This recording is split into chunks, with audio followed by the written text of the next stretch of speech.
quelle personne au Québec, au Canada, qui démontre la moindre conscience de tout ça.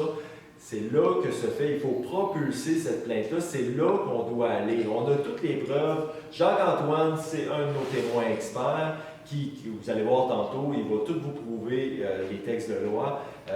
Moi, je suis un expert qui démontre comment utilise la Sûreté du Québec, la structure légale au niveau de la police, et j'ai d'autres spécialistes.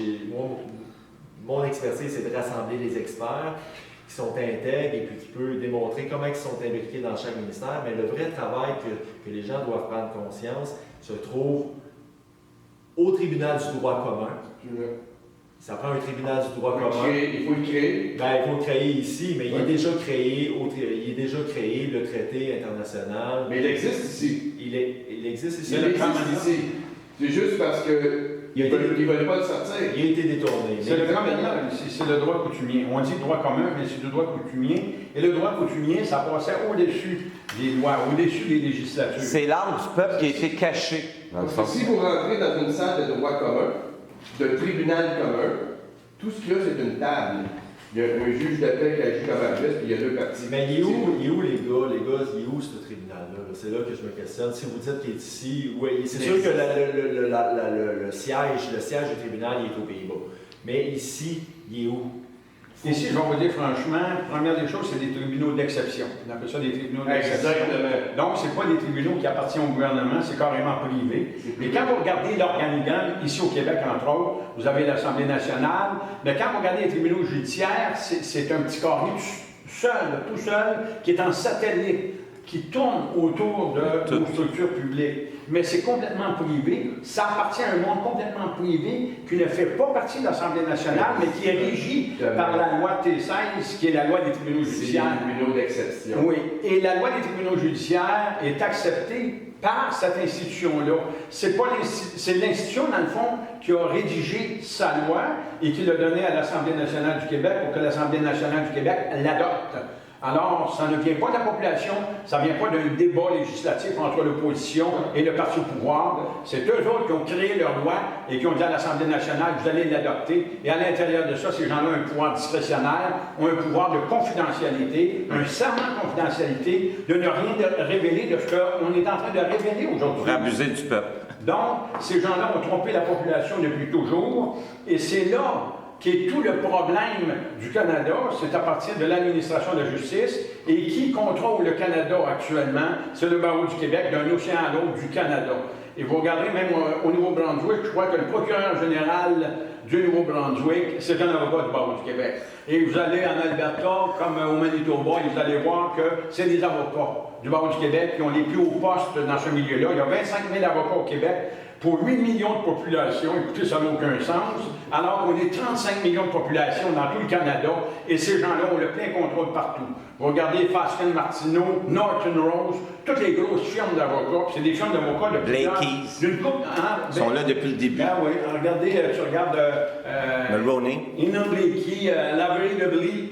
Écoute, c'est toutes des grosses firmes d'avocats, puis c'est eux autres qui ont le plein contrôle partout au Canada. Et ça vient du barreau du Québec. Donc, c'est comme ça. Donc, le tribunal, tu disais que la constitution originale du droit commun ils se sont dissociés de ça, tu disais, c'est en quelle année? Bien, en 1998, je vais vous dire franchement, c'est là que ça s'est fait d'une façon drastique. C'est que la Cour suprême du Canada, qui est une cour de common law, parce que ça vient d'Angleterre, s'est jumelée à la Cour de cassation de la France, alors qu'en 1949, elle a tout simplement révoqué. C'est le code de Napoléon, c'est le code de Napoléon. Quand tu parles de France, c'est le code de Napoléon, c'est ça? C'est le code de Napoléon. Okay. Alors que le common law, c'est britannique. Et le common law, quand on parle du droit coutumier, on peut dire du droit commun, le droit coutumier et le droit commun, c'est la même chose.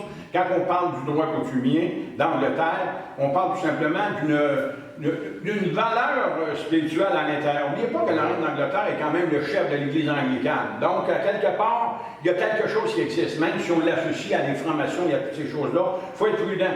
Parce que je sais une chose, c'est qu'il y a des gens qui n'ont pas le choix de faire partie de ça pour être capable de fonctionner. Un peu comme on va se servir aussi des policiers pour dire, toi, tu vas rentrer dans telle gang parce qu'il faut démanteler ce groupe-là et toi, tu vas jouer le même rôle qu'eux autres. S'il faut que tu n'auras pas le choix de tuer. Comprends-tu? Parce que ta peau est en jeu, mais tu nous emmènes des informations. Mais c'est la même chose un peu là-dessus. Les gens qui nous gouvernent, les gens qui nous dirigent, sont souvent victimes de grosses organisations comme les sociétés secrètes. Et à partir de là, ces gens-là n'ont pas le choix de servir ces sociétés secrètes-là contre leur volonté, contre leur conscience aussi, parce qu'ils savent qu'à quelque part, ils vont être obligés de faire du mal. Même Kennedy l'a dit dans un de ses grands discours, comme quoi qu'il craignait ça, qu'il y avait des gens très puissants qui étaient dans le gouvernement, qui étaient des sociétés secrètes. Ils l'ont, oui. Et puis, comment voulez-vous que vous... Il y en a certains esclaves qui vont dire, ben si ça se révèle, on le saurait. Mais, tu sais, ils sont imbriqués... Plus que la menterie est grande, plus que la menterie passe. Mais qu'est-ce que je veux dire, c'est que vu que c'est des corporations comme les médias, c'est des corporations, la franc-maçonnerie est imbriquée partout. Donc, ils sont même dans la Sûreté du Québec. Ouais. Donc, et vous devez savoir, les esclaves doivent savoir que à chaque fois que ces gens-là, les riches qui vous dirigent, à chaque fois qu'ils se présentent en loge maçonnique, le geste qu'ils font à chaque fois, c'est qu'ils acceptent de se faire trancher la tête s'ils dévoilent les secrets de la franc-maçonnerie. Non seulement ils peuvent le dire à personne, ils ne peuvent pas aller dire à la Sûreté du Québec, jusqu'à dernièrement, la Sûreté du Québec était contrôlée par la franc-maçonnerie. Ils ne peuvent pas aller le dire aux médias, ils ne peuvent pas aller le dire à quel organisme voulez-vous plaindre? Au tribunal international de justice, ils sont là, ils sont partout. Il y a un franc-maçon qui me contrôle. Non, regarde. Toutes les postes clés sont là. La conséquence de parler, c'est que tu te fais trancher la tête. Puis le crime maçonnique, non seulement ça, quand on retrouve des gens dans le fleuve du Saint-Laurent, c'est qu'ils mettent des pierres dans les poches. Donc, pourquoi c'est si caché? Pourquoi vous devez savoir, ils sont même imbriqués dans les hôtels de ville. Parce qu'ils contrôlent tout. Si moi, je serais un bon gestionnaire de la franc-maçonnerie, si je voudrais m'assurer que mes entreprises privées soient stimulées, c'est sûr que je vais imbriquer des gens à l'hôtel de ville. Je vais m'assurer au moins d'avoir 50% des conseillers dans la franc-maçonnerie. Au Québec, la franc-maçonnerie porte différents noms. Il y a des clubs francs-maçons, il y a les Rose-Croix et les Chevaliers de Colomb aussi, Chevaliers de Colomb, ça coûte 3 000 $ pour pouvoir changer à certains degrés. Ça coûte d'énormes sommes. Donc, ils portent différents noms, mais la franc-maçonnerie, c'est absolument le terme. Dans chaque ville, dans chaque grande ville, on retrouve des loges maçonniques et dans le pouvoir politique encore plus. Vous voyez, le conseil d'administration des loges maçonniques ici au Canada, vous savez que pour le Québec, c'est l'Assemblée nationale. Et le serment de confidentialité, c'est l'article 28-58 du Code civil, qui interdit à qui que ce soit de révéler des vérités, je dis bien, qui risqueraient de déconsidérer l'administration de la justice et l'administration politique. Mais Maître Michel Lebrun, t'as vu qu'est-ce qu'il a reçu? Ça, c'était mon avocat, et ça, c'est pour l'Assemblée nationale. Mais Jean-Paul, de la Chambre comment c'était ton avocat et puis l'avocat? Oui, mais je vais continuer là-dessus, puis après ça, tu vas voir, on va pouvoir en discuter de ça éventuellement. Pour ce qui est de la Chambre des communes du Canada, c'est l'article 24.2 de la Charte canadienne qui est la réplique exact de l'article 28-58 du Code civil qui dit que tu n'as pas le droit de révéler des vérités qui risqueraient de déconsidérer l'administration de la justice, automatiquement l'administration politique, parce qu'elle interdit de dire, comme ici au Canada, que le gouverneur général n'existe plus depuis 1949, qu'il y a eu une dévolution des pouvoirs et de l'autorité du gouverneur général au premier ministre du Canada, Louis Saint-Laurent, en 1949. C'est le premier, mais vous savez une chose, c'est que si on regarde l'histoire constitutionnelle comme telle, le premier qui s'est débarrassé de la monarchie au Canada, c'est l'Ontario, et c'est avant 1867, c'est avant le traité de l'acte de l'Amérique du Nord britannique. Quand on dit l'acte, c'est un traité, ce n'est pas une loi. Voilà. Et un traité, ça s'applique, alors qu'une loi, c'est pas pareil. Ici au Québec, présentement, il y a 4 lois qui forment la Constitution sans être des lois constitutionnelles. Tu as la loi d'Assemblée nationale, la loi A23.1 de 1982. Tu as la loi de l'impôt sur le revenu de 1985, chapitre de loi I3. Tu as la loi électorale, chapitre de loi E3.3 de 1989. Et finalement, tu as la loi, tout simplement, E20.2 de l'an 2000, qui est le fameux projet de loi que, justement, Stephen Harper voulait valider l'automne dernier, et qui est la loi sur l'exercice des droits fondamentaux et de la prérogative du peuple du Québec et de l'État, donc du pays du Québec.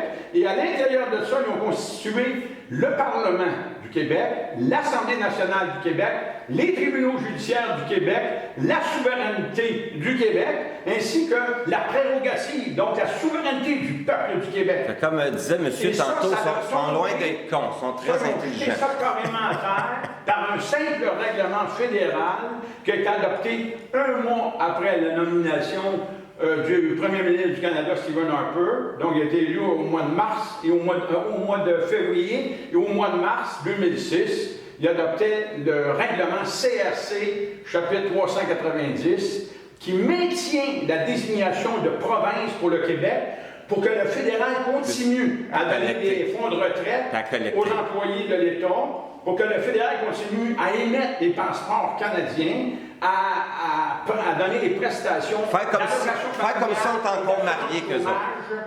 C'est comme ça le système ici. Donc le fédéral a pris le contrôle. Mais regardez qui était à Ottawa à cette époque-là. C'était tous des avocats du barreau du Québec. Ils savaient ce qu'ils faisaient. Donc le Québec et Ottawa, c'est pareil. L'Ontario n'est pas une province, c'est l'article 482.2 du Code criminel. Comme le Québec n'est pas une province, l'article 482.2, qui parle de la Cour du Québec, de la Cour de l'Ontario, alors que toutes les autres cours, c'est des cours provinciales. C'est bien écrit, cours provinciales de Saskatchewan. Ils sont rien pour rien. Sauf l'Ontario et le Québec. Et moi, j'ai des falsifications de documents, dont un constat d'infraction du policier Éric Bergeron, ici de la police de la Ville de Montréal, qui a fait un constat d'infraction pour mon être humain, donc pas de permis de conduire. Et la Cour municipale de Montréal, avec Sylvie Gérard, la juge, Lucie Dauphinet et Olindo Marandola, deux autres avocats.